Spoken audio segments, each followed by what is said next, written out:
సాగు చేస్తున్నా అక్కడనే. మా అత్త మామ అంతకన్నా ముందు చేస్తున్నారు.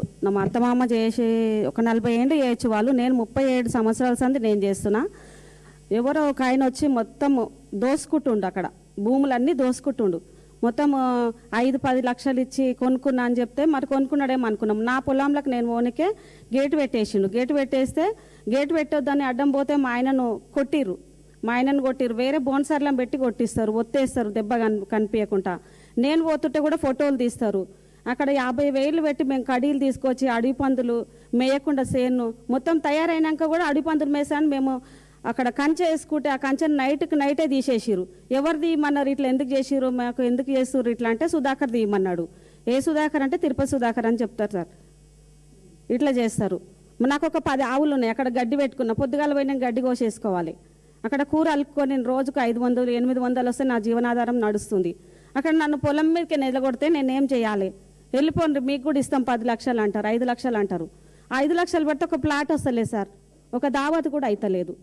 వాళ్ళు ఇచ్చే పైసలు ఏమిటికైతే మాకు పైసలు వద్దు, మాకు భూమి కావాలి. మాకు భూమి మీదనే మా జీవనాధారం. కూరలు పచ్చకూరలు పోస్తా, ఆవులు ఉన్నాయి, 10 ఆవులు ఉన్నాయి. గడ్డి పెట్టినా, ఇప్పుడు గడ్డి కూడా ఉంది. పోనీయకుండా 10 నిమిషాలు ఆగాలి సార్. గేట్లు పెట్టేసుకురు, లాక్ వేసుకుంటారు, చుట్టూ ఫెన్సింగ్ పెట్టిరు, పోనిస్తలేరు. మళ్ళీ ఎవరినన్నా కూలీలను పిలుచుకపోతే నువ్వు భూమి అమ్మవు కదా, నీ ఉంది కదా, నువ్వే రావద్దని వాళ్ళు నిలగొడితే మొన్న 1.5 ఎకరాల పొలం నేను ఒక్కదాన్నే నాటేసుకున్నా. వాళ్ళు నిలగొట్టేసిరు వాళ్ళ భయానికి సార్, వాళ్ళ భయానికి వాళ్ళు వస్తలేరు. మా మామ పేరు జంగయ్య, మా ఆయన పేరు గుడాల బాబు. మేము మా అత్త మా మామ కందులు జొన్నలు 70 ఏళ్ళ నుంచి ఉన్నాము మేము భూమి మీద. నా పెళ్ళి 20 సంవత్సరాలు. నేను వచ్చినాక కూడా మొన్న దాకా 3 సంవత్సరాల దాకా వేసినాం పొలము.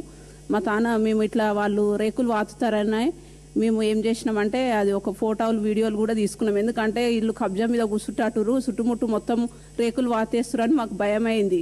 అట్లా అని ఒక ప్రూఫ్ కోసమని చేసినాము. కానీ ఇప్పుడు నిన్న మొన్న మళ్ళీ వర్షాలు పడతాయి, కందులో జొన్నలో పుంటిత్తులు అలుపుకుందామని పోతే మా ఆయనను లోపలికి రానిస్తలేరు. నువ్వు ఒకసారి రా అని నన్ను కూడా పోతే ఆడవాళ్ళని పెట్టి కూడా రౌడీ షీట్లను పెట్టి కూడా మొత్తం ఇది చేసిర్రు.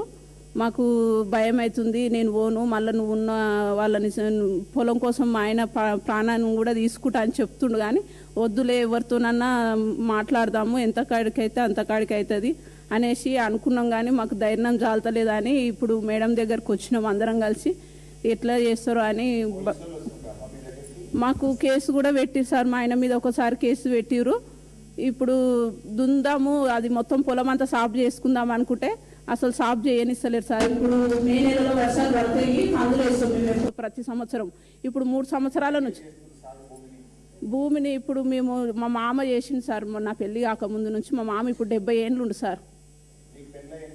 నా పెళ్ళి ఇప్పుడు 25 సంవత్సరాలు అవుతుంది సార్. నువ్వు కూడా చేసిన, మా మామ చేసిన, మా అత్త చేసి సార్. కుంటి కూర కందులు అన్నీ పండించారు. కానీ ఇప్పుడు మాత్రం రాణిస్తలేరు సార్. గేట్ కాడికి పోయినా కానీ వాళ్ళు పోలీసులు ఆడపట్టు పోలీసులకు ఒక ఫోన్ చేయాలని మాకు ముందు వాళ్ళే పోలీసులే ఉంటుంది సార్. వాడ